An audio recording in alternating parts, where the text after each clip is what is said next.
Versandra Kennebrew here, reporting live from CVCC. We are here for the inaugural graduation of the E.L.I.T.E program. This wonderful program is created by Troy University, and it is designed to support everyday community members who are looking to become better leaders, better civic leaders, better community leaders, better educational leaders. And in this program today, you're going to learn more about how this organization got started, how they are serving the community, and who are some of these individuals who have been engaged in this inaugural program. E.L.I.T.E stands for Empowering Leaders into Transformative Engagements. Enjoy. My name is E.L.I.T.E, and I will be your moderator for today's event. I am the Student Government Association President, Secretary of the Dean's Advising Committee, proud member of Phi Beta Kappa, and a graduating member of the E.L.I.T.E program.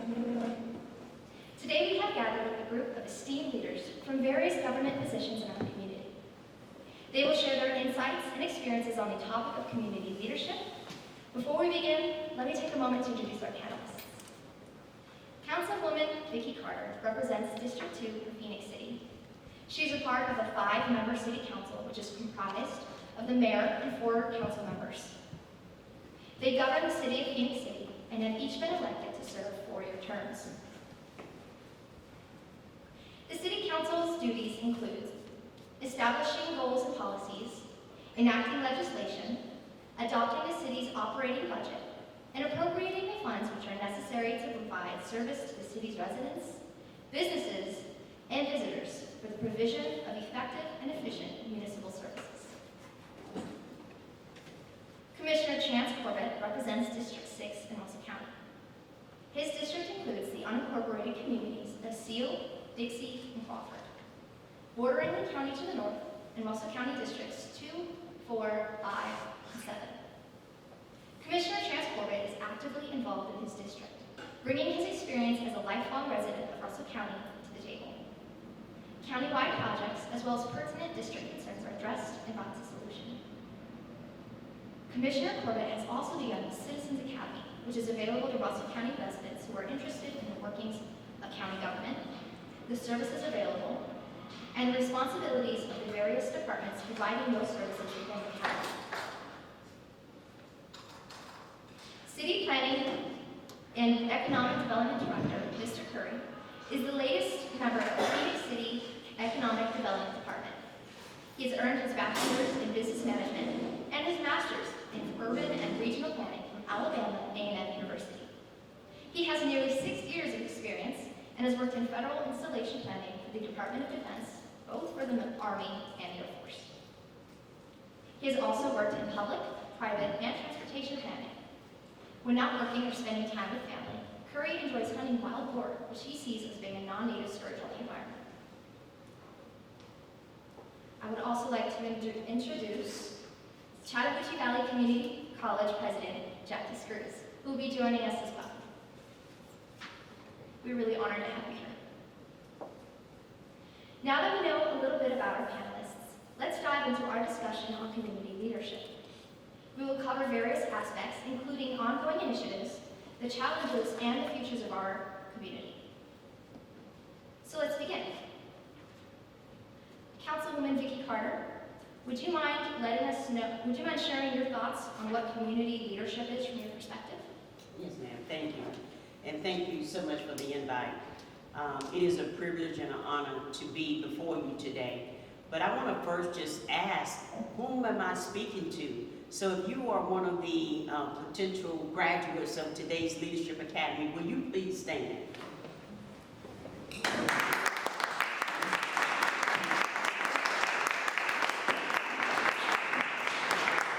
Awesome. One of the most important things that I will suggest to you is to know the paradigm and the platform in which you're about to embark upon.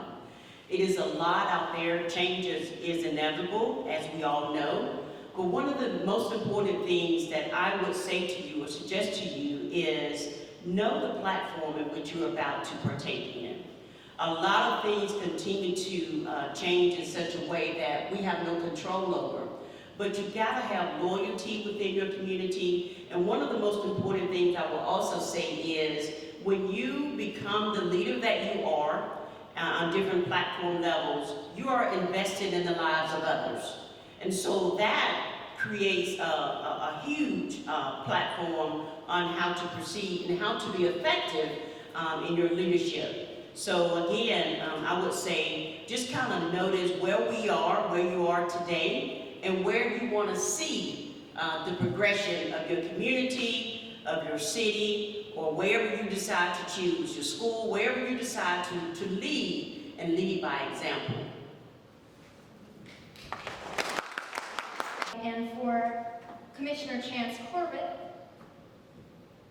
what are your respective responsibilities as they relate to Phoenix City and Russell County? Thank you. First off, thanks for the invitation. It is great to be amongst people that are trying to do better and better themselves and the community. As a county commissioner, I'm in my 10th year as a county commissioner, third term. And as she mentioned earlier when she did my introduction, I have been a lifelong resident of Russell County. I'm a proud graduate of the Russell County School System, CVCC, and Troy University. So if you can paint a hometown person, that's probably me. The furthest I've traveled away from home is I worked 13 years at Auburn University, so and retired from there. So the way I see the leadership as a county commissioner, and you did mention, and I appreciate leading into it, you said Phoenix City and Russell County, because I do, I see Councilman Carter, I see her as a partner of mine. Phoenix City is in Russell County. I have an event that starts at 11 o'clock in Hurtsboro, Alabama, that I'm going to drive down to, and that is also in Russell County. The way I wake up every day thinking about my job as a county commissioner is I want to figure out what we can do to better the community. My kids live here. My family lives here. My mom still lives here. I want to do what we can to better the community for every citizen. Every time I get a task, the hardest thing for me to do, probably, and I've got to learn better at this because you know how time constraints can be, but the hardest thing for me to do is to say no, or to say I don't know. And that is just, I can't stand it when a leader tells me that, and I don't want to be that leader. I tell people when I run and when I'm talking to others that I want to be the county commissioner that I want representing me. And that's my plug every day. How can I better my community? How can I better the county commission? How can I, before I went to Auburn University, I was actually the EMA director, emergency management director here in Russell County, and dealt with Phoenix City and Hurtsboro and Russell County as a whole. But as a leader in Russell County and the Russell County Commission, I believe we are stewards of the taxpayers' dollar. We should figure out what the citizens want and need and do our best to lead our county in that direction. And to be a shining example for others. The experiences I've gained from being a county commissioner and working with several different commissioners that have come and gone. She mentioned change is inevitable, but it absolutely is. I won't be a commissioner forever. None of the other commissioners will be commissioners forever. It's the legacy we leave behind, it's the projects we leave behind, and the direction that we start taking the county that works. For me, partnerships are number one. I absolutely love working with the different people in the community and in the different organizations and different committees that I serve on. I believe that at working together, we can get anything done that we need to. Thank you. All right, for Mr. Terry Curry, what are some of the ongoing initiatives you have for Phoenix City? Yes, ma'am. Right now, we're working on a few economic development strategies in order to help bring more inclusive workforce strategies to Phoenix City. One may be the CHIPS program, which will be one of the biggest innovative programs here for Phoenix City. It will help raise the bar as far as medium household income. It will give people an opportunity to change their lives and incorporate more economic development strategies for people who are retired Army as well as civilian and other people who live around the area. That will change the landscape of this area. It happened in the area. Some people may know it's Huntsville, Alabama. Huntsville, Alabama, I was a resident there for 10 years, and once they got involved in the heavy in the manufacturing and the Army and NASA side of things, that changed the landscape of that city. And I'm sure that will happen here in Phoenix City. Also, we're working hard to incorporate more retail and housing strategies that will help develop more of a long-term strategy to keep people here in Phoenix City. We have discovered that people are leaving, and when there's no economic opportunity and there's no things to be that can cause the city to be attractive, people will venture off. You know, we want to keep the tax dollars and sales tax and everything here in Phoenix City. And people are starving. They're hungry. They want more for the city of Phoenix City. I moved here roughly in September. And one thing I can say, this is a gold mine. To have a river, to have all the economic opportunity zones that I see around the city is amazing. It has its own hometown feel. Phoenix City is one of the cities in Alabama that I feel like is not trying to be anyone else. It's not trying to mimic anyone else. It's not trying to, imitate another city. I've always felt like the bigger cities try to imitate Atlanta. I'm just being completely honest. But here you have Phoenix City, who has this beautiful campus, the Chattahoochee River, just homegrown, down south country people who care about their city. So we're taking it upon ourselves, me and some of the people that I work with throughout various departments, to incorporate more economic opportunity, things to help incorporate a higher median household income and a long-term housing strategy that will give people not only an equal, but also a pleasing aesthetic to live in on a day-to-day basis. Thank you.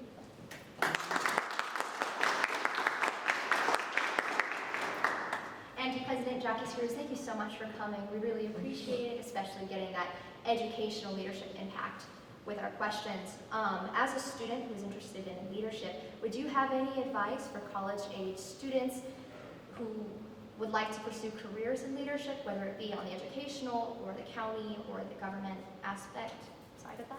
Thank you so much. Good morning, everyone. And I'm going to stand because I'm looking over flowers and I don't see faces. I'm a people person and I like to see faces. Before I get into the question, I want to extend a welcome to all of you. It is not very often that we have the opportunity to host leadership groups on our campus. We host a lot of groups. A lot of people come through our campus, but when we have leadership groups, I think it's a great opportunity for us because I think this leadership program lends you an opportunity to learn more about our community, to equip you to be better, to be able to serve, to be able to help, to be able to be engaged in our community. And as you come onto our campus, I hope you will see something that you want to share with someone on your journey. So I welcome you all here today. I do want to speak to your question as I think about leadership opportunities as it relates to education. I will say first and foremost that anyone who desires to be a leader in the educational realm needs to first focus on their education. And I think this program is a great avenue for you all to do that. It's a learning experience. But there needs to be some type of formal education. So we need to center ourselves on the fact that not only do you need to go through programs like this to learn about the community, but you also need to feed your soul and feed your mind in terms of continuing your education. There are multiple educational opportunities here in this community, not just Chattahoochee Valley Community College. I'd love to have you all as a student, but we also have our partner, Troy University, who shares this community with us. And so if there is something in your spirit that says that you want to be an educational leader, I would advise you to seek the assistance of one of these fine educational institutions. And then also, as educational leaders, and I know that Dr. Dion Rosser-Mims can share this sentiment with me, we live, I think, a different life. We're called to a higher calling as educators. We have to be leaders in our community. We have to be role models. We have to be mentors. We have to be a whole lot of things. And quite frankly, as an educational leader, as a president of an institution, my life is just about an open book. So whatever I do, there's always somebody watching. So I will say to you all, be careful what you do, because if you want to make a mark in this world, you have to, first of all, establish a reputation and be a person who is worthy of being a leader. So watch what you do. The next thing that I would say is integrity is huge. Integrity is huge. We have to be honest, we have to be responsible in what we do as educational leaders. And we also have to make sure that we are attuned to the needs of the people that we serve. Our college, I'll give you an example. We are Chattahoochee Valley Community College. Community is a part of our name, and it is a part of our name for a reason. And that is because it's our responsibility to be integral parts of this community. So we take that very seriously. We are engaged in civic and community organizations. We are out there. You see our faces quite frequently. And we do that because we know that we're educating an entire community. We are an open admission institution. We don't have the selective admissions criteria that some other institutions have. That means that anyone who is interested in an education can come to us. You just have to have a high school diploma or a GED, or if you don't have a GED, we can help you with that as well. Our mission is basically fourfold. We are academic transfer, career and technical education, workforce development, and adult education. So if there's anything that you think that you need to do in terms of those four pillars, we're here to serve. Thank you all for the opportunity, and thank you for being on our campus. Now we would like to open the floor to questions from our audience. If you have any questions for our panelists on the topics we discussed, or any related matters, please raise your hand and you'll be recognized. Please keep your questions concise and focused. My question, I guess, would be to the commissioner and the council lady. I guess we're planning to, but looking at, you're reading about this revitalization of the Forger in Phoenix City, and they're talking about how they're going to just change everything around down the 13th Street all the way to 80. But then I read also where you find that services in the county is somewhat inadequate, and you're trying to work on bringing them up to a certain par, like fire, ambulance, etc., medical services. How close is the city working, your council working with the commissioners on the county, as well as planning to make sure that in all this revitalization, you're not leaving the county behind in bringing them up to par? Because sometimes you can build up this side and that side go lacking. So are you working together to make sure that when we do this revitalization, everybody is being uplifted? To answer your question with one word, yes, we are working collectively trying to achieve certain goals in our community because it is most important. We just applied for a $20 million grant with the partnership with the county and the city for infrastructure down 165. Phoenix City is known to be the driving and economic engine of the county. So we have to continue to work together and partner on these initiatives. Yes, we are always thinking of creative ways and ideals and creative partnerships with one another, as well as surrounding partnerships with private investors to make sure that we not only stand out among Phoenix City, but once again, we are the economic driving engine for our county. One thing the city has done and will continue to do is to make sure that every citizen in Phoenix City and beyond will have access to and utilize the resources and anything around Phoenix City. One of the things that we have done is to, and everyone, I think, if I could add this as a suggestion to you, do an independent individual SWOT analysis on yourself.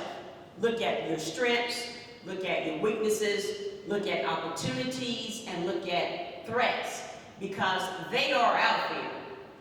And you got to make sure that you have the integrity and the loyalty within yourself to make sure that you can execute those tasks at hand. So continue to do that.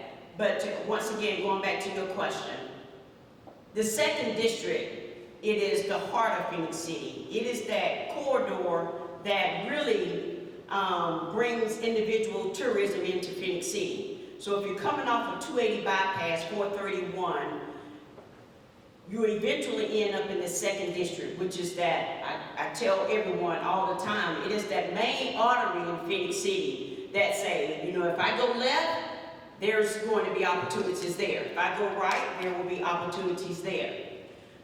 It is the second district, it is the area in Phoenix City that has the most business as well as housing, public housing. There's not any public housing in District 1. That is up on your north side where you have the stadium. You have Somerville Road. There's no public housing up there. So from my perspective, and being the leader in the second district, I have to think about those critical areas that I believe that, once again, will play a major role in the progression of Phoenix City. Not just as, you know, just being selfish in District 2. I gotta make sure, as part of our council, as part of the partnership with the county, as part of the partnership with the school system, secondary education, all of that, we have to make sure that we have a surrounding area that will allow every individual in Phoenix City to have opportunities. You know, one of the things that I talked about when I ran for office, you know, we had a lot of people that graduated with great intent of coming back to Phoenix City. But one of the things that they mentioned to me was that there were no opportunities in Phoenix City. And so I could not blame them for not being able to come back and wanting to invest in their communities. And we're talking some long time ago. But the things that we see foregoing in Phoenix City, we want opportunities in Phoenix City. So if someone graduates from the Chattahoochee Valley Community College, they go on to a 4-year degree with Troy University. They take, you know, get their master's and get their doctorate degree. You know what? We gotta have those businesses and industries right here in Phoenix City that they want to come back and invest in their communities. And so that's what we're doing on the Phoenix City Council. Now, as far as infrastructure, we have really played catch up right now. Because 10, 20 years ago, we should have been way farther than we are. I don't know what the council did back then. I did a little research, but I did my research to make sure that I don't neglect anyone in Phoenix City. But we're should be farther along than we are. And we are doing outstanding work, if I may say so, in Phoenix City. But that's what we have to do in order to make sure that we have a growing city, a very vibrant city, so that you can enjoy the amenities and the opportunities that exist. Well, let me ask, go ahead, sir. Oh, no, I just wanted to answer your question. You know, I'll echo a little bit of what my partner here for Phoenix City says. We want to work together. I love Phoenix City like I love Russell County. We all want to work together, and we want to be in the same playing field. We want to, but you know, the county's in a different situation than the city is, and I'm just going to explain it to you a little bit because this is something that most people don't know. The way the Constitution of Alabama was written, county government has limited powers. If the city gets to a point where they feel that they need to take the next step in development or working through issues, they can raise taxes. The county can't do that. The county has to go through the legislature to raise taxes. You know, she mentioned that Phoenix City is the economic engine of the county. Well, Phoenix City wouldn't be here if it wasn't for Russell County. So it's it's a give and take in both directions. But the reality of it is for the county, when you go to Chick-fil-A or you go to Waffle House and you scan your card or pay your bill, the county gets not a dime of sales tax from that. The city gets all of the sales tax from that. In the police jurisdiction, when you leave the city, for 1.5 miles, you have what we call a police jurisdiction. That is an area where the police actually patrol around the city of Phoenix City. We, as a county, get the sales tax there, but we split it with the city because of the police jurisdiction to pay for some of those services. You mentioned some things like volunteer fire, well, you mentioned fire department and other things. You know, we're in a unique situation in Phoenix City and Russell County. Neither Phoenix City or Russell County pay for an ambulance service. The ambulance services here are private. They come here, they have been I used to work on one, for many, many years. They're here for the business. The city allows an ambulance service to take their emergency calls. The county actually does, because there's less calls out in the county, you can imagine, we provide 2 locations for an ambulance to be at. So we pay the utilities, the bills, all of that out in the county, just to keep the ambulance there. So if you live in Hurtsboro or Pittsview, it's not taking that extra 15 or 20 minutes to get that ambulance there. It starts in Seal or it starts in Fort Mitchell. Other things like infrastructure, the county is, you know, we've looked at things like zoning. Once you get outside the city of Phoenix City, there's no zoning in the county. Meaning, you could literally build a $300,000 house and somebody could next door to you put a pig farm. I mean, that's unfortunate for the county. But it was on the ballot 2 different times and the citizens said, we don't want zoning. So it's hard as an elected official to go, we're going to give you zoning even though you said you don't want it. I think it's somewhere we're going to have to go in the future because there are a lot of issues with economic development and growth that you have to zone. So even if you zone certain areas, you have to zone, you have to have a zoning plan, something we're going for. The thing that's been in the news a lot, and she mentioned, was the grant for the sewage project down in the Fort Mitchell area, down 165 area. You know, she said a mouthful, and she said that, you know, previous council, same thing with previous commissions. This commission should have made a decision 15 to 20 years ago to put sewage down into Fort Mitchell. There were proposals on the table. It was not approved. Those of us that come after have to deal with that and move forward.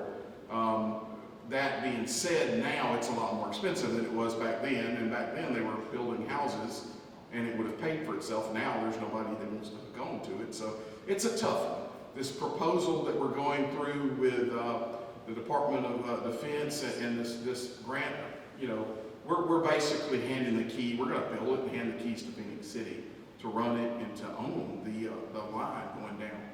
And that comes with its own challenges for the county, obviously. But it is something we want to do to grow the community. We want to have more opportunity in the Fort Mitchell, Mount Olive area. And as commissioners, I think all 7 commissioners support the project once we get all the details worked out. So we hope it's successful. We have exhausted. It got to the point as commissioners, if you brought up sewage in Fort Mitchell, we just went, oh my goodness. You know, it got to that point because we had done it so long and not had much development on it. This grant actually may be the thing that breaks it free and we get it into the Fort Mitchell area. But you know, we have so much area in the county as well. We have the Ladonia area and the Crawford area. And if you ask me, I'm not an economic development guy, but if you ask him, and I got him off to the side, I think he'd probably agree, probably the best place in Russell County, prime for the next big development is 431, going towards Seal, because it's the only area that hasn't been developed yet on a major highway, and it is a major highway. 431 is traveled pretty heavy. And you've already seen Phoenix City doing some great things. Guys, the announcements this week in the paper and on the news about these restaurants that are coming to Phoenix City, this is my hometown. This is great. I love the Jacks down here on 431, and I think the others have been announced on 431. I'm not sure. There's a couple more things that are coming on. I don't want to mess that up, guys. There are a couple of other things coming to 431. I'll get hit if I do that. They throw the phone at me. There are a couple other great things they're going to announce soon if they hadn't already down on 431. But you also have the stuff up in Phoenix City. I know the Outback was on there the other day. Things we find out about we keep really quiet until they put it in the paper, right? That is great growth for the area, and it helps us grow. But you know, you look at what's next. Where do we? And as leaders, we have to look at 10 years down the road, 20 years down the road. We can't look at what's tomorrow or what was yesterday. I know I talk about things that happened 15 years ago. It's scarring. It scars us as leaders to get to know we had an opportunity that we missed. And I don't want anybody saying the same thing about me 10 years from now, or for this commission 10 years from now. I want them to say, man, they really were on the ball and they were really trying to make a difference. So I think that's where we're at right now. The county's never going to be a metropolis. It's never going to be the same as the city. We have 640 square miles in this county. To put sewage in that, all through that county would break everybody's bank. You have to pick areas, you have to try to grow, you have to try to develop. You know, I have dirt roads in my district. There's no dirt roads in Phoenix City, not many, if there are any. I have dirt roads that I have to prioritize. Are we going to pave those? Are we going to scrape them with a scraper? Are we going to resurface roads that have bad potholes? Those are typically issues other than potholes that a city doesn't have to really deal with because they're urban and they've been able to, over the years, pave those roads through grant money and taxpayers' money and stuff like that. So I just want to tell you, the hardest challenge for the county is not being able to quickly turn on the faucet to bring more money in. We have to rely on legislators who have to all agree before it pushes forward, or grant funding and things like that. So I'm not going to pour mouth. Russell County is a great place to live and be, and we are working every day to make it better. But the challenges are real, and as leaders and elected officials, I would be lying to you if I stood there and said that the county is catching up with the city. We've got a long way to go, and we'll probably never get to the same assets and infrastructure that a city has. So I hope that answers the question. I'll go ahead and ask a question while we're waiting on letting people decide. I know I asked President Vicky, I know I asked our president this, but do any of the other panelists have any advice from your specific leadership roles for any of the audience? Yes, if I could give any advice, I would definitely say always be prepared. You never know when you're going to be called to take on a role that you're going to have to fill some shoes of another person. I was called into my position roughly about 2 months ago. The prior director chose another line of work, and you know, I was bold and very courageous in the fact that knowing that I could do the job at such a young age. I'm only 31, but I knew from my years of experience what it took to be responsible, because in planning, you're responsible for the quality of life for other people. I knew what it took to take on that role and be in this position. It was never about the money, because when you're in a leadership role, you're always a servant. You're always a servant. It's more so about who can you serve and how can you make them better. So be prepared. Learn as much as you can. Always be in a position to learn, adapt. Always be trainable. I use the word coachable. As an ex-athlete, always be coachable, willing to learn, and humble. You're not always going to be right, but also you're not always going to have the answers. But try to find the answer. Try to find where you can get the most accurate possible solution to help benefit the masses. It's never about you as a leader. It's always about who you serve and how you can help and how you can make people better. Put yourself in a position around those who have done what you're doing longer than you. There are times I go back to the directors that I've served under and ask them for advice. My mentor in Huntsville, Atlanta, various people from the Department of Defense, I go back to them and just ask them for advice upon leadership and life lessons as well. So, you know, always be ready, because again, you never know when your number's going to be called, when you're going to be asked to step to the plate, or opportunity may present itself.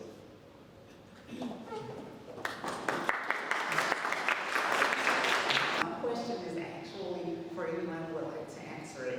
So we know that the qualities and the skill sets that defines a leader in today's society is often very vague. So what qualities and skill sets do you guys look for in future leaders? Good morning, Kelsey. I will tell you from the perspective of an employer and what I look for in employees. I'm looking for individuals who are going to who have work ethic, first and foremost.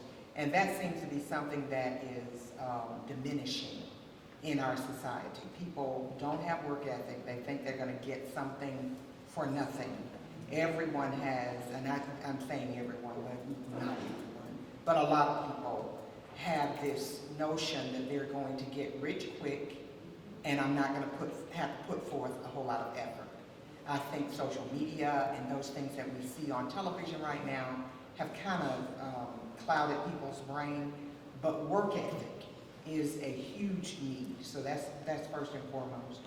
We are also looking for people who are willing to show up at work and do the job that they were commissioned to do.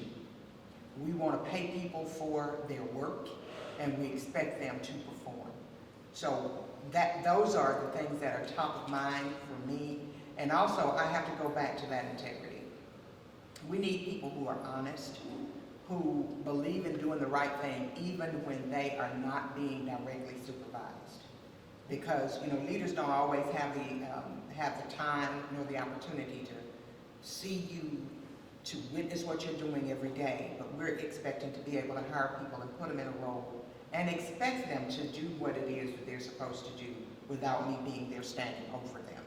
So I'll leave that with you, and I hope I have answered your question.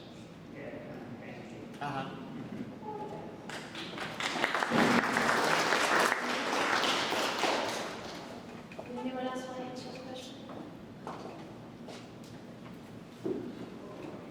I'm going to co-sign what Dr. Screws has stated about work ethics.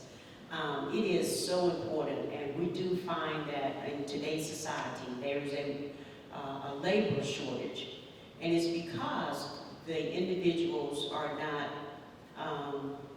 displaying the type of skill set that is needed.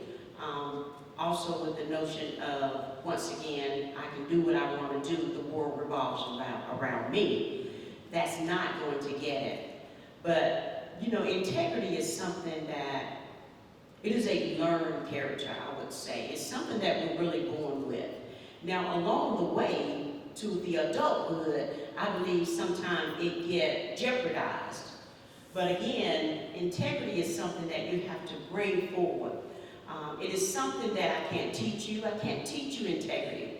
I have been in training in banking. Financial services has been my background for 25 years, business analyst. And so one of the things that I always tell the prospective employee is that you have to come with that. And that is a learned instinct that along the way to adulthood, that you get that. One of the other skill sets I would say is the ability to compromise. Because again, depending on what generation you are, and you know the baby boomers are now, you know, getting out of the workforce, and we're at home, they're relaxing now.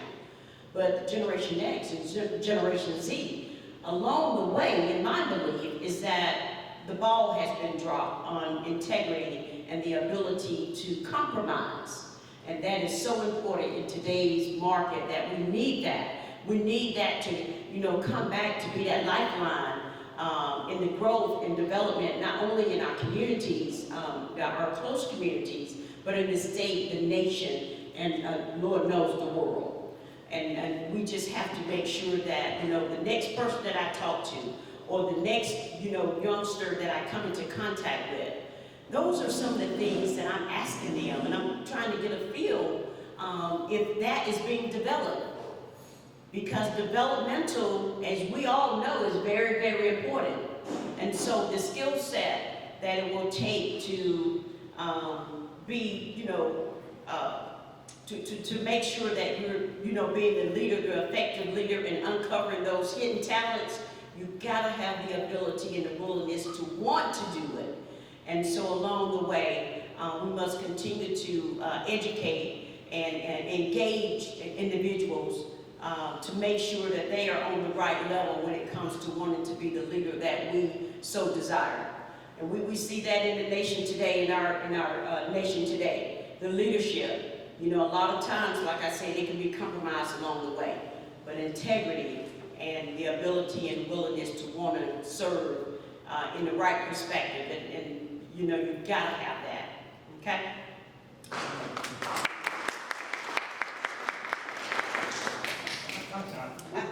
thought of something else that I want to share. I want to say also relationships matter. Relationships matter. And I believe in my world, I've been in higher education for 36 years, and I believe that I will never get too big to be able to communicate with people, to be able to relate to people. Relationships matter in any business that we're in, whether it's government, whether it's city, county, whether it's the universities, community colleges. Relationships matter. I don't think that we could exist in this community as an educational partner if we did not have a relationship with Troy University. I don't offer BS degrees here at this institution, but Troy University does. So we need to have a relationship, a partnership with that institution to make sure that our students have a pipeline and they can transition to there. If we cannot communicate, we cannot relate to people, you won't be successful as a leader. And I say that because we're in an environment right now where people believe that they can text and get on social media and communicate, but we need to get back to the basics where we are communicating with people, word of mouth, my mouth to your ears, and vice versa. We need to establish relationships. A lot of being a leader has to do with not just who you are, but who you know and who you're connected with. Yeah.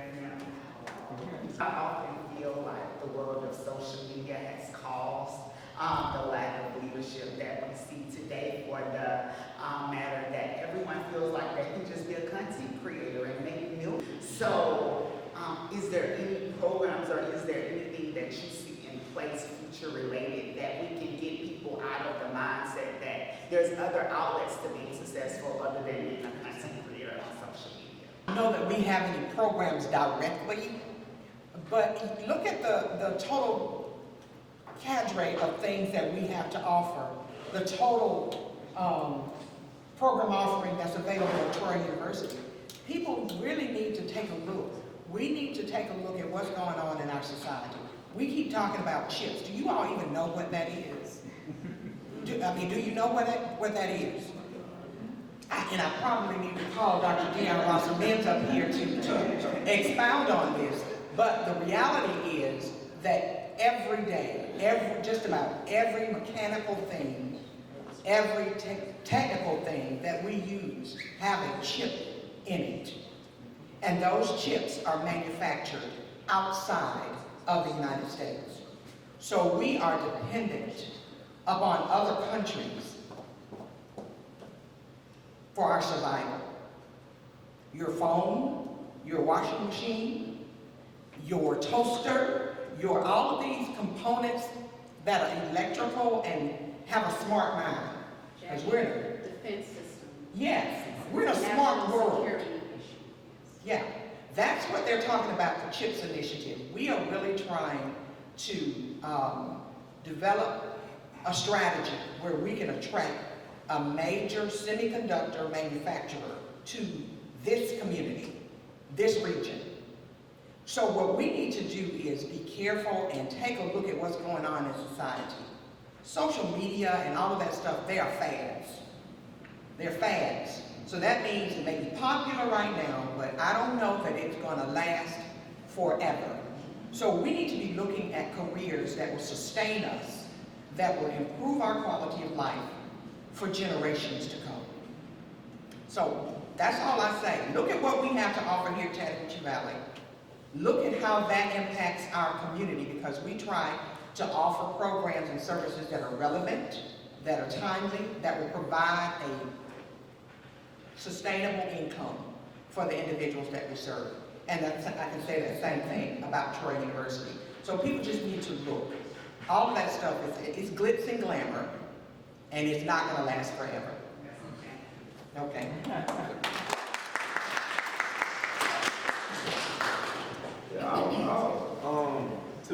I'll use one word to piggyback off of both what Councilwoman said, also with Dr. Screw's a sense of discernment, right? So we definitely want to understand what's real and what's not, social media has made working hard unattractive. I am in that era, 31 years of age, so I get the Instagram and Facebook and all those things like that. But my primary source of social media lately for the past year or so has been LinkedIn. Understanding and seeing where people have come from, where they work, from the internship to now they are the executive or the president or the director. Stuff like that pushes me, not for the end result, but more so of the journey. You hear people say all the time, trust the process. The process in itself has to become attractive. I'll tell anyone, I was an unpaid intern several years ago. I've been in my profession roughly 9 years now. And, I knew the end result, what I wanted to do, where I wanted to go. The same people who were trying to get the big jobs, the offices, and the corner windows and all that stuff like that, they looked at me like I was crazy because, like, why are you taking an unpaid internship? I saw the long-term goal. You know what I'm saying? I understood where I wanted to be, where I wanted to go, what I wanted to do, how I wanted to help people. The line of work that we're in, if you don't want to help people, you're in the wrong line of business. Just being completely honest with you. What we do, it's not about the money. It's not about that. The money is just a plus for helping people, to have people come back up to me from the city of Atlanta, Union City, Huntsville, wherever, Prattville, wherever, to say, hey, Terry, I appreciate the advice. I appreciate the tutelage. I appreciate what you gave me. Goes back to what I initially said, discernment. Someone asked about what qualities do we look for as leaders. I'll say this. Before you put yourself in a position or you're granted the opportunity to become a leader, make sure that you don't attach yourself to a leader who has bad habits. Make sure you don't put yourself in a position to where you're picking up negative things that you carry over to. Again, a lot of the leaders, a lot of the directors, command officers that I've served up under during my time in both private and public sector, I thank them. I thank them dearly. I think highly of them because of the way they care for people, the way they care for the profession of planning, and the way that they just ultimately, the mark that they made on me. They are outstanding, and even here, that's why I'm excited to be a part of this area, because you have phenomenal leaders here. I met Dr. Ross Mims a few months ago, working with Councilwoman, having an opportunity to work with Dr. Screws, being able to be introduced to my good man over here, understanding that there's an opportunity here, even serving up under Mr. Hunter. There are outstanding leaders in this community, but also I understand in each leader that we don't, to be more subtle and direct, we don't play. There's a level of expertise and profession that is expected. So when you're dealing with that type of leader and that type of leadership style, always be prepared. Be on your A game. It goes back to my initial statement earlier. Be prepared. You never know. Again, you never know when the opportunity is coming. You never know when your number's going to be called. You never know when someone will be out and you're expected to know what that person does or how they go about interacting with the community on a day-to-day basis. So again, have a great sense of discernment and don't attach yourself, as you're becoming a leader, don't attach yourself to some negative habits, bad morals, and also always remain honest and maintain integrity. I would suggest also be critical consumers of information, and that was referenced today as it relates to social media. Where do you get your information? You need to have purpose. Why are you here? What drives you to do what you do? Or are you living just to live? In order to be a leader in a community, in an organization, you have to know why you do what you do, and it cannot be just about you. And to underscore what President Screws stated, relationships matter in the realm of leadership. Thank you. Before we get started with the graduation ceremony, I would like to thank Lily for a fantastic job in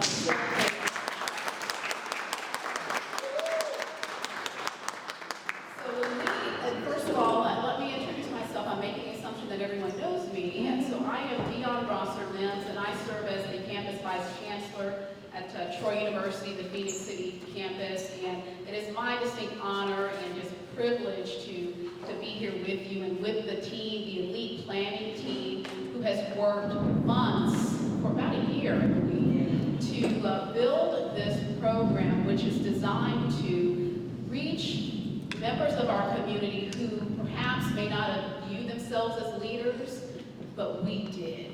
We recognized them as leaders, and we felt that it was important to develop a program that was skills-based, again, reaching a segment of our community that oftentimes may not be present in some of the more recognized leadership programs, and so we've created one that will be a recognized program. President Screws, thank you for your partnership, your friendship, and folks, I'm going to add mentorship. You're never too old to have angels around you, sources of support. And as President Screws mentioned, we could not reside in this community and exist in this community if we did not have a relationship. We would not be doing our jobs as leaders if we did not work together. And so I appreciate your partnership and your leadership here. And so, colleagues, do you want me to move on so we can get this graduation going here? Yes. Okay. So again, we are delighted to have each of you here. As I mentioned earlier, this has been several months in the making. We came together almost a year and a half or so ago and came together to create this program, and we brought several other individuals to the table to provide input in the development of this important program. And so those individuals will be recognized later on in our program today. So again, welcome to the 2023 graduation ceremony of our inaugural Empowering Leaders into Transformative Engagement, also known as E.L.I.T.E. Today we gather here to celebrate the achievements of our graduates who have successfully completed 5 months of a transformative, which we hope you too view it as a transformative journey. So please join me once again in giving them a round of applause.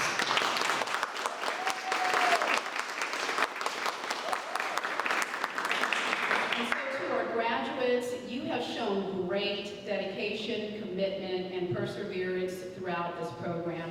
And so to our leaders who are here and who also served on our panel, you saw the faces of our graduates. They are all adults, many of whom have children. They have multiple responsibilities, and they found a way to be here and to make it through the program. And so that should not be unrecognized. So I appreciate your perseverance. So today marks the culmination of your hard work again and your growth, and the beginning of a new chapter in your leadership journey within your community. We are immensely proud of your accomplishments. So now let us proceed with the ceremony. To begin, I invite one of our esteemed graduates, Mr. Kelton Biggs, to the podium to deliver the invocation. Kelton?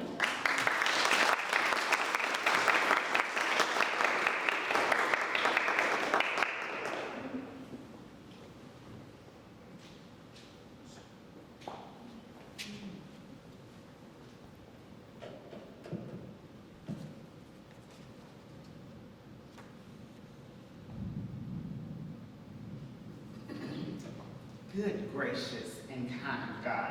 Psalms 118:24 states that this is a day that you have made. Therefore, we shall rejoice and be glad in it. God, before I go any further in this prayer, I want to take a moment to simply say thank you. Thank you for this day, and thank you for this opportunity to say this prayer unto you. God, today we join forces with heaven as we celebrate, rejoice, and give thanks to all of the participants in this E.L.I.T.E program. Thank you for selecting and orchestrating a unique group of people to cohort this program. Thank you that each one of us took time out of our busy schedules to actually come to each class and learn a unique amount of information to allow us to be successful. God, I pray that each and every participant feels proud that we made it to this day and have the divine opportunity to celebrate this day with our family and our friends. God, it is our sincere prayer and hope that this program sparks a fire in us and it allows us to improve and be better citizens for our local community. And God, it's in your name that we seal this prayer believing that change will happen once we leave here today. And it's in Jesus' name, amen.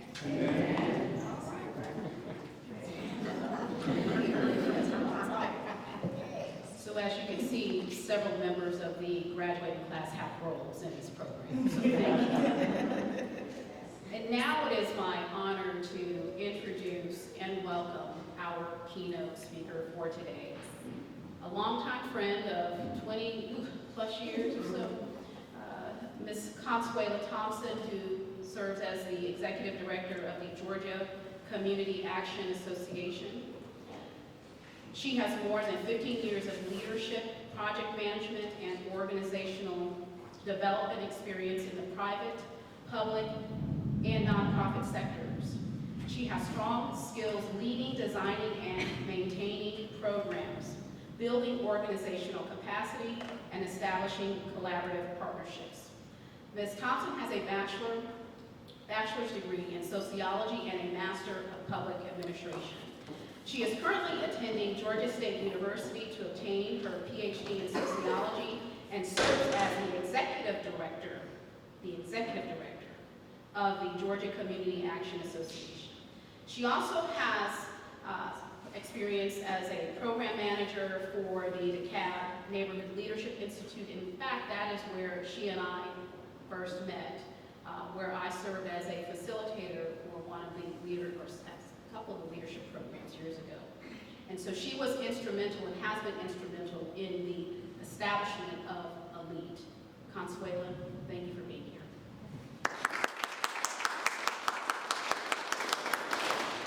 Good morning, leaders. Good morning. I did not expect her to read it, of course, so I get it to come around, and then she started reading. I went, oh crap, there she goes. She's reading that doggone Bible. So, you know, I just am so proud. You know, I was already coming. I didn't have to be the keynote. I was already coming. And I'm just so proud that we got to this point. And I just want to thank each and every one of you for participating in this program, because we started, then we stopped, and we start, then we stop. And this has been a conversation really for over a year.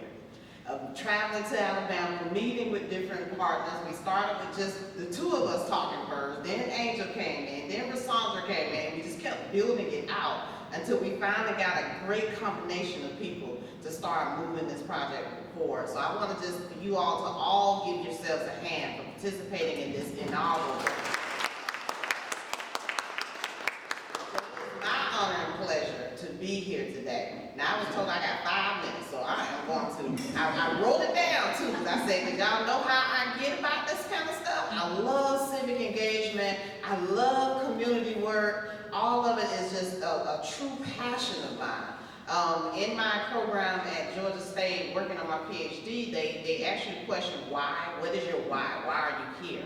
And I said, I'm not getting this PhD so I can say, make sure you call me doctor or doctor this. My motivation has always been, the more I know, the better I can serve. So when Dr. School was saying about getting that education and getting a formal standing in your educational role, that is a true thing. Whatever that looks like, you all going through this program, that was a leadership decision. That was a leadership decision to say, I'm going to go get some more information. I'm going to go get some more resources. I'm going to go make some more connections so I can become a better leader to better serve my community. So give yourselves a hand again. The program called E.L.I.T.E, Empowering Leaders into Transformative Engagement. So then I thought about, so what is empowering? Because we always talk about empower. We kind of throw that word around a little bit. So I said, let me look up a definition on this. So this was the first one that I found. Give someone the authority or power to do something. So I didn't like that. I didn't like that because I felt like, no, you already had the authority. You just had to give yourself permission to use it. You just had to give yourself permission to be empowered to come forth and say, no matter how shy I am, or if I didn't feel like I got enough education, I'm still going to take a stand because I believe in what I believe in. Then I saw the next one. It said, make someone stronger and more confident. And I thought, this is what E.L.I.T.E has done. I like this one. So how many of you feel empowered through this program? There you go. Give yourself a hand again. I like this. resources and the experiences to empower you, but to empower you to do what? What did we empower you to do? Don't think that there aren't any expectations. There are some expectations of you. This is not one of those programs where you just went through it and everybody said, oh man, that was so much fun. You look very much back up on your thing and on your ship. You brag to everybody about how you're an alumni, you're the first one to go through this program. That's not what this is all about. We are expecting some things. From the elite planning team, to members, to volunteers, to other leaders within the community that have invested their time and their resources and poured into you, to even your family and your friends who had to listen to you every time you came back from a session talking about this darn program. And they start feeling like, no, maybe I need to go through that program. Am I part of this program? I gotta get a debrief every single time they come home. Don't say you didn't do it, because I know you did. Because I've been hearing through Angel's eyes, who's not even a member, every time you all had a session, she was calling me. You missed it. Oh, this is what we did, this is what we heard. Oh, the speaker said this and that. And don't let me go about that luncheon that you all had in that restaurant. I had to hear about that for about 3 days. What happened in that luncheon at that restaurant and how I missed it. So I want to imagine how much you all are sharing with your family and your friends. And that's a great thing. Because see, now they're thinking, well, shoot, I think I might want to be a part of that next cycle. So I'm just really excited about that. So our expectation is in the name of the program, transformative engagement. We're expecting you to go make things better, to make change, better opportunities, better representation, better communities. So I just want to leave you with this. See, I stayed within my time. I'm going to leave you with this. This work, it gets challenging. It gets exhausting. But at the same time, it is rewarding. It is fulfilling. I mean, it is just the most amazing thing to be a part of. And today, your light is shining so bright. And I want you to remember how this feels today as you come up and you get honored for the work and the dedication that you have committed to throughout this program. I want you to think about, how am I going to be transformative? How am I going to engage once I walk back out that door? And one of the things I want you to definitely put at the top of your list is to come back to E.L.I.T.E and invest back into E.L.I.T.E so other leaders can have the same experience or even better, a better experience than what you experienced while going through E.L.I.T.E. So thank you guys so much.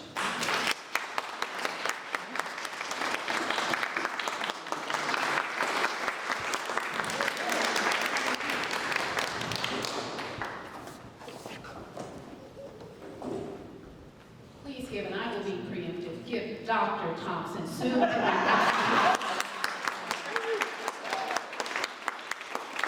She gives me a side eye whenever I say that to her, but it's forthcoming. Right.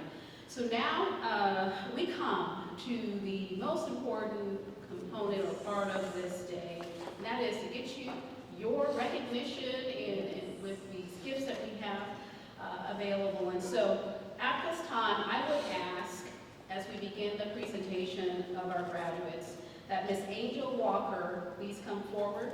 She is a distinguished program leader and, as I mentioned earlier, the executive director of the Macon Russell Community Action Agency, along with Mr. Assad Raza, who I'm proud to mention.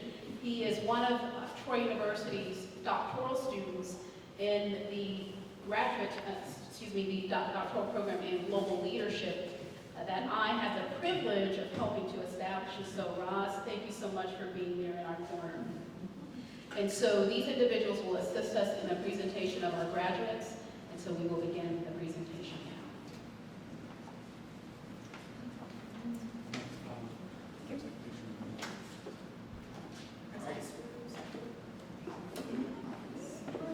Thank you, Dr. Roger Sims. So we'll begin.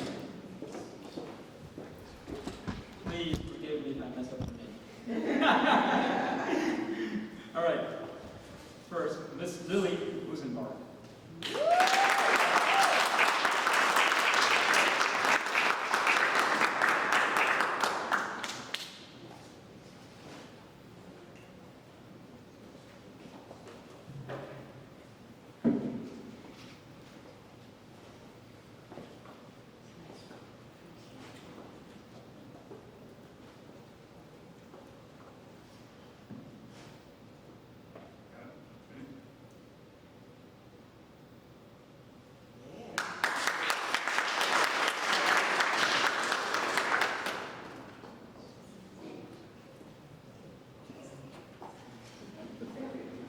Miss Tracy Cochran.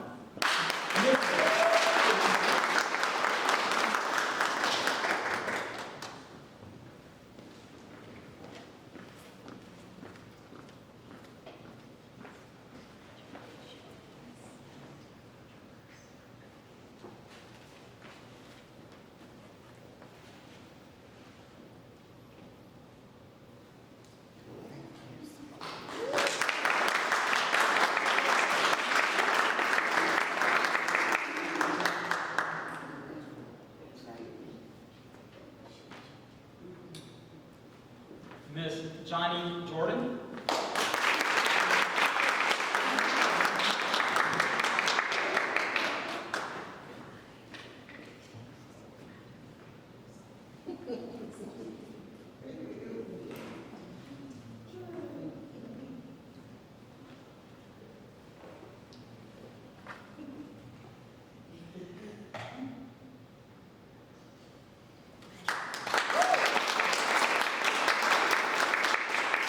Miss Joanne Jones.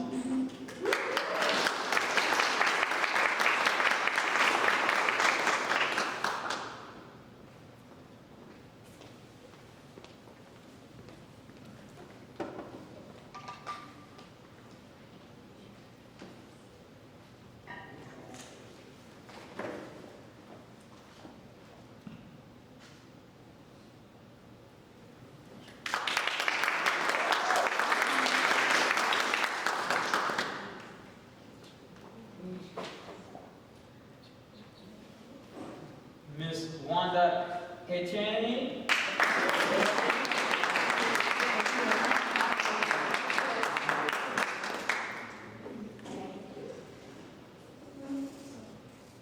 Yeah, it always takes me longer than everybody. Okay. I'm gonna leave this with you. Sure. Without it. Here you go. Okay. All right. She said, that bitch got to be right. She ain't trying Trying to be a big girl.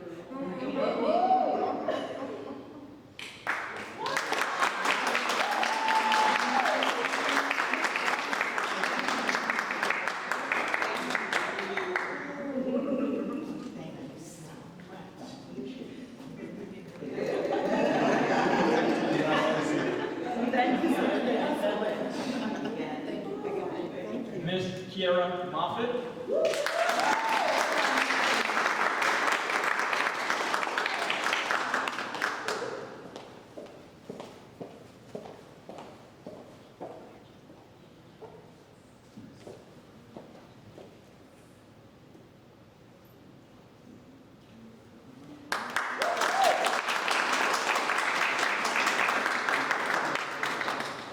We actually should have given Kiera, her children, an award as well, so they actually went through this program.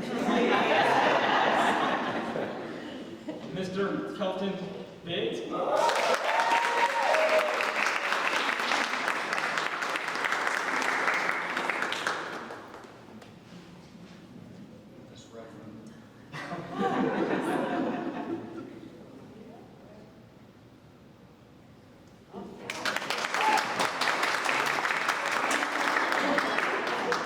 Miss Kiara Robertson.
our graduates another round.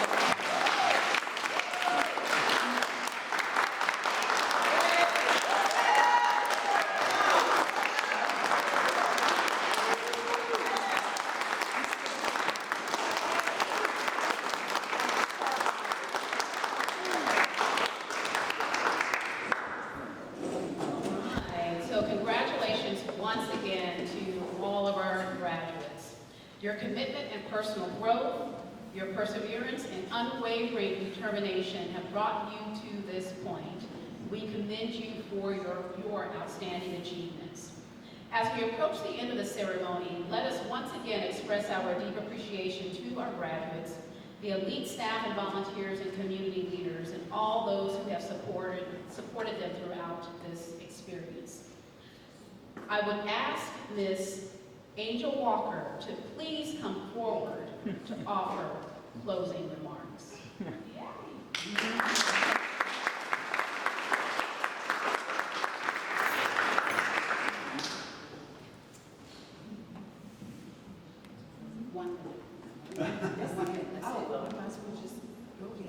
Good morning, everyone. I am Angel Walker, and as you all know, I'm the Executive Director of Macon Russell Community Action Agency. I am just so excited to see this program, this initiative come to fruition. It is something that I held near and dear to my heart for years and years ago, and I was told, no, we're not going to do that right now. And I said, you know what, when I become an executive director of my own agency, I get to do what I want. And so I'm going to create all of these amazing programs that's going to help our low to moderate income individuals to become self-sufficient, to have the tools and the resources that they need to advocate on behalf of themselves, and also to ensure that they are involved in the community, thus the name E.L.I.T.E. So I think that's my 1 minute. Also, too, I want to ensure that I gave a shout out to SWA Connect, which has donated a brand new tablet to each one of our participants in the program.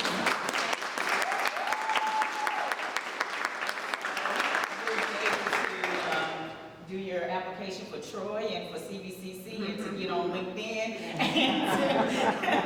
and to see what's going on in the community, okay? So thank you guys so very much for being here with us, and this will not be the last time we're going to see you. Just like Consuela said, we will be contacting you for other opportunities and other programs, God, that my mind might think of. So thank you so very much once again. We really appreciate it. All right.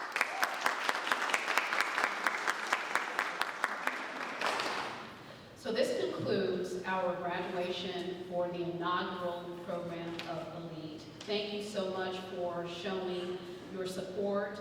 Again, President Screws, thank you for allowing us to be in your house, this beautiful house, as we support CVCC. And graduates, you have more work to do. As Consuela shared, this does not end.